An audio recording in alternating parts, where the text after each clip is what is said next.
a military leader, just made a decision that could collapse his entire regime. Captain Ibrahim Traoré shot down a foreign surveillance drone over Burkina Faso, and what happened next reveals something terrifying. He doesn't actually control his own borders. But here's the real shocker. This wasn't an accident. This was a deliberate test. A neighboring nation sent that drone knowing Traoré would panic, knowing it would expose his vulnerabilities to his own generals, and knowing that every officer in his military is now asking the same dangerous question. Is he strong enough to lead? What you're about to see will explain why this single moment could trigger a domino effect of military coups across West Africa, and why intelligence agencies worldwide are holding their breath right now. A military regime just shot down a foreign surveillance drone over its airspace, and now the government is scrambling to contain a security crisis that could destabilize an entire region. But here's what makes this moment explosive. The incident reveals something far darker about what's happening in West Africa. Covert operations, shifting alliances, and the quiet erosion of state sovereignty in one of the world's most volatile zones. Welcome to Burkina Faso in 2024, where a single piece of military hardware falling from the sky has triggered a chain reaction that nobody saw coming. Captain Ibrahim Traoré took control of Burkina Faso through a military coup not long ago, promising to restore order, reclaim territorial integrity, and free the nation from foreign interference. He positioned himself as the strong hand that would finally stand up to external powers meddling in West African affairs. But military leadership in the Sahel is precarious, and Traoré knows it. Every move he makes is watched. Every decision is scrutinized. And now, an unidentified drone crossing his airspace has forced him into a corner where there are no easy answers. The incident itself occurred near Burkina Faso's border, in a region already saturated with tension and militant activity. A surveillance aircraft, unidentified, unmanned, clearly foreign, entered restricted airspace. Burkina Faso's military didn't hesitate. They shot it down. It's a decisive action on paper, the kind of thing a leader trying to project strength and competence would do. But the aftermath is far messier than the initial action. Here's where things get interesting. Initial reports suggest the drone may be connected to Guinea-Bissau, a smaller neighboring nation located to the west. But this connection raises more questions than it answers. Why would Guinea-Bissau, a country with far fewer military capabilities, be conducting surveillance operations deep inside Burkina Faso's territory? The logistics alone seem implausible. Guinea-Bissau doesn't have a sophisticated drone program. It doesn't have the technological infrastructure or the intelligence apparatus to run covert surveillance missions hundreds of kilometers from its own borders. So if the drone didn't originate from Guinea-Bissau's military directly, then who was really operating it?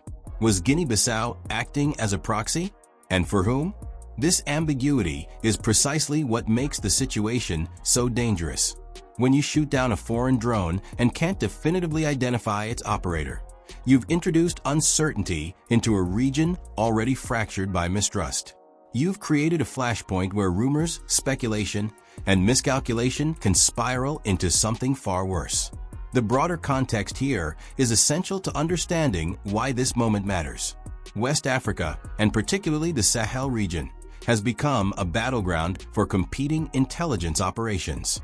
Multiple foreign powers, some Western, some not, have vested interests in monitoring what's happening across this vast swathe of territory.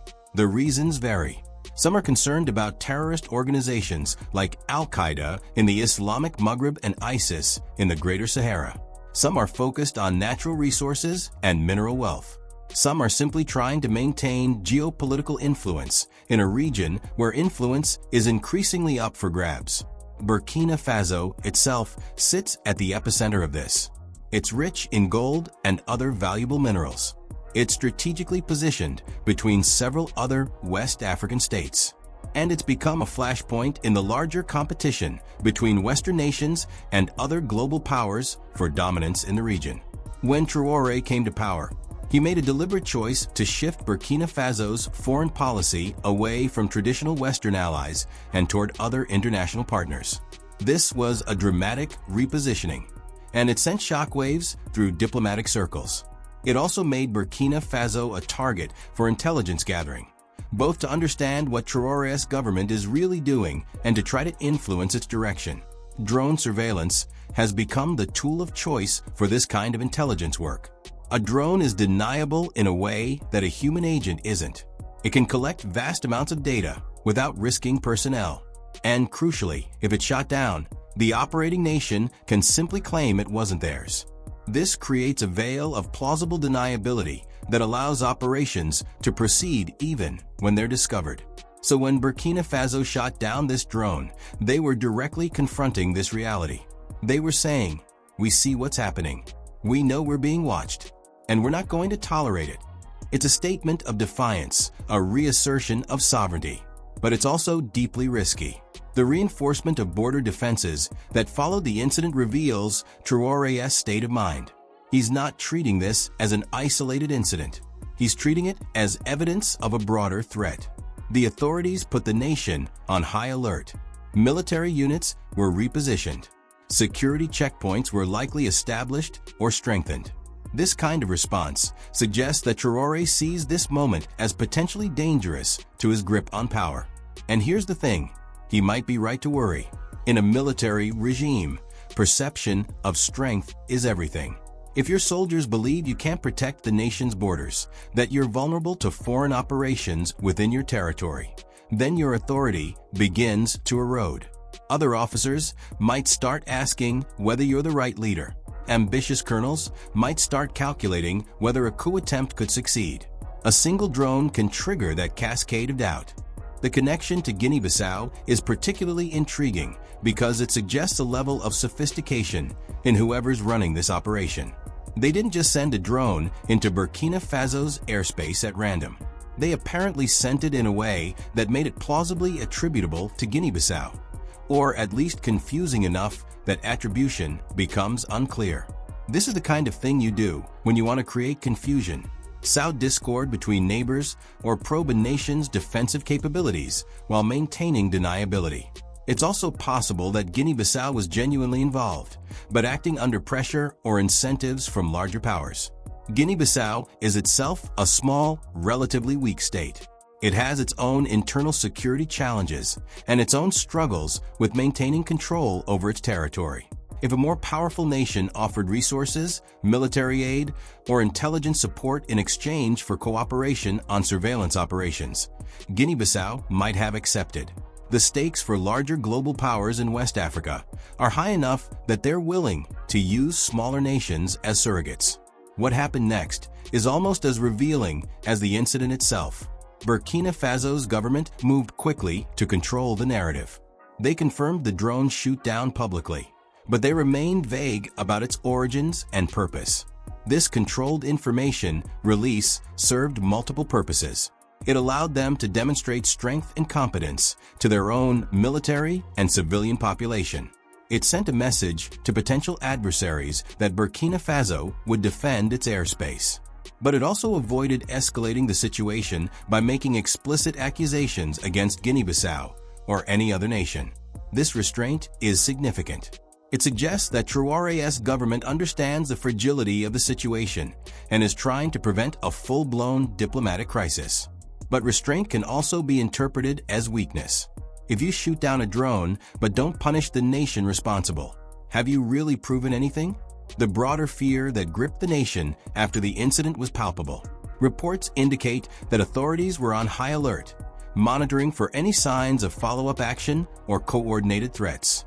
This kind of hypervigilance is exhausting for a military and a government. It's also unsustainable over the long term. Eventually, the nation has to return to normal operations. And when it does, it becomes vulnerable again. What makes this moment particularly precarious for Traoré is the confluence of existing vulnerabilities. Burkina Faso has been fighting a deadly insurgency for years. Militant groups control significant portions of territory. Civilians have been displaced by the thousands. The government's legitimacy has been questioned by portions of the population who feel abandoned or endangered. Military casualties have been mounting. In this environment, Traoré needs to project competence and strength. He needs to convince his own population and his own military that he can protect them and restore order. The drone incident threatens that narrative. It demonstrates that foreign actors can penetrate Burkina Faso's airspace, conduct surveillance operations, and do so with apparent impunity. Even though Burkina Faso shot the drone down, the underlying vulnerability remains. If one drone got through, others might too. If one foreign power felt confident enough to run a surveillance operation, others might follow. The incident exposes the limits of Traoré's control and the limits of his ability to protect the nation. This is why the speculation about Guinea-Bissau's involvement is more than just gossip. It's evidence of a larger strategic threat. If Traoré's government can't definitively attribute the drone to a specific actor, then they can't formulate an effective response. They can reinforce borders and raise alert levels, but those are defensive measures. They don't address the underlying threat. They don't restore the sense of security that Traoré needs to maintain his grip on power. The intelligence operations unfolding across the Sahel are remarkably complex. Multiple nations and non-state actors are collecting information, running agents, positioning assets, and trying to influence events. A single drone shot down over Burkina Faso is just one small piece of a much larger puzzle. But it's a piece that reveals the shape of that puzzle and the stakes involved. Western nations have been particularly active in the Sahel, conducting counterterrorism operations, maintaining military bases, and gathering intelligence. But Traoré's government has been increasingly skeptical of Western intentions. This skepticism is rooted in a long history of Western intervention and what many view as Western exploitation of African resources. Traoré came to power partly on a wave of anti-Western sentiment, and he's oriented his foreign policy accordingly. He's cultivated relationships with Russia, allowing Russian security contractors to operate in Burkina Faso and relying more heavily on Russian intelligence and military support. But Russia has its own interests in the region, and those don't necessarily align with Burkina Faso's interests.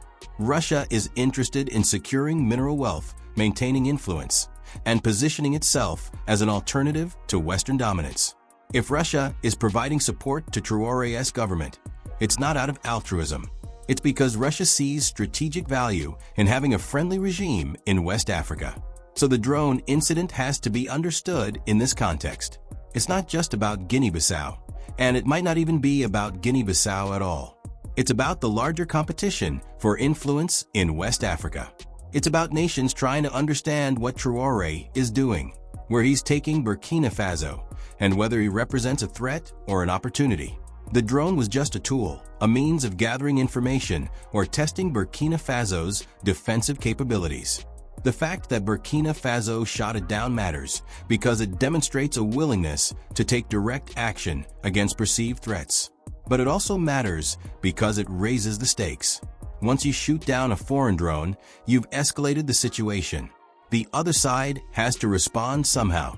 They might send another drone. They might increase intelligence gathering through other means. They might try to destabilize the regime through other mechanisms. The incident sets in motion a chain of actions and reactions that Traoré may not fully control. Here's where the vulnerability of Traoré's position becomes most apparent. He's a military leader in charge of a fractious nation facing an active insurgency. He doesn't have the luxury of a stable, legitimate government with deep roots in the population. He came to power through a coup, and he maintains power through military force and careful political management. Any indication of weakness, any sign that he's losing control of events, threatens his position. The drone incident is precisely that kind of sign. Moreover, Traoré has made enemies among some of his own military leadership. Military coups in West Africa are notoriously unstable, partly because ambitious officers are always looking for the next opportunity. If Traoré appears vulnerable, if his government seems to be losing control of the situation, if foreign powers are openly conducting operations on Burkinabe territory with apparent impunity, then the perception of his leadership deteriorates. Other officers start asking whether they could do better. Factions within the military start exploring alternatives. The internal security of the regime becomes questionable. This is why the drone incident is so dangerous for Traoré personally. It's not just a foreign policy challenge. It's an internal political challenge with existential implications. He has to respond in a way that demonstrates strength and competence, while also avoiding actions that could trigger an international crisis. He has to reassure his own military that he's in control, while also managing the expectations of the civilian population and the international community. It's an extraordinarily difficult balancing act. The reports that authorities remain on high alert are revealing. High alert means military units are positioned defensively, intelligence agencies are working overtime, and the government is essentially in crisis mode. How long can a nation sustain that state?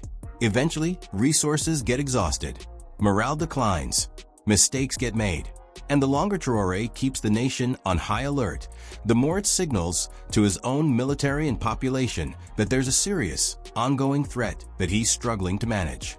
The reinforcement of border defenses is a practical response, but it's also a symbolic one. Traoré is saying to the world and to his own people, "We are vigilant, we are serious about our sovereignty, and we will not tolerate violations of our territory." But symbols only go so far. If the underlying threat persists, if drones continue to breach the airspace or intelligence gathering continues through other means, then the reinforced borders become a hollow gesture. What's particularly insidious about the ambiguity surrounding this incident is that it allows multiple interpretations and multiple actors to benefit from the confusion. If Guinea-Bissau was involved, it can deny it and point to the ambiguity as evidence that Burkina Faso is overreacting. If another nation was involved but using Guinea-Bissau as a proxy, that nation can maintain deniability while continuing its operations. The confusion itself becomes a strategic asset. Burkina Faso's government, meanwhile, is caught trying to respond to a threat that's unclear, that might come from multiple directions, and that might represent the opening salvo in a larger campaign. This is the nature of modern intelligence warfare. It's not always kinetic. It's often about generating uncertainty, testing vulnerabilities, and probing for weaknesses. The drone was probably gathering intelligence, but it was also communicating something. We can reach you, we can observe you, and you can't stop us. The implications for Traoré's leadership extend well beyond this single incident. It's become a symbol of the broader challenges facing his regime. Can Traoré protect his nation? Can he maintain order and security? Can he defend Burkina Faso's sovereignty against foreign interference? The answer that emerged from this incident is unsettling, at least for Traoré. He can shoot down a drone, but he can't prevent drones from being sent. He can reinforce borders, but he can't seal them completely. He can be on high alert, but he can't maintain that state indefinitely.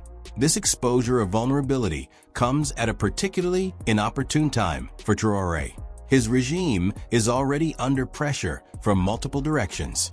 The insurgency in the northern and eastern regions of the country continues to generate casualties and displace civilians.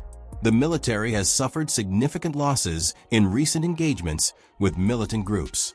The economy is struggling under the weight of military spending and the costs of conflict. The population is increasingly war-weary, and public support for Traoré's government, while still present, is showing signs of erosion in some quarters. In this environment, the drone incident and the subsequent securitization of the nation's borders have psychological ramifications. They reinforce the sense that Burkina Faso is under siege, that external threats are multiplying, and that the government is struggling to maintain control. This narrative can work in Traoré's favor if it reinforces the message that a strong military leader is necessary. But it can also work against him if it suggests that the situation is spiraling out of control. The involvement of Guinea-Bissau, whether real or speculated, adds another layer of concern. Guinea-Bissau and Burkina Faso are neighbors, separated by the nation of Mali. They don't have a history of direct conflict, but they operate in overlapping spheres of influence and face similar security challenges. If Guinea-Bissau was genuinely involved in surveillance operations, it suggests that the West African region is becoming increasingly fractious, with nations turning against each other rather than cooperating to address common threats. This fracturing of regional cooperation is itself a strategic concern for Traoré. West Africa, through organizations like ECOWAS, Economic Community of West African States, has mechanisms for regional security cooperation. But these mechanisms work only if nations trust each other and are willing to cooperate.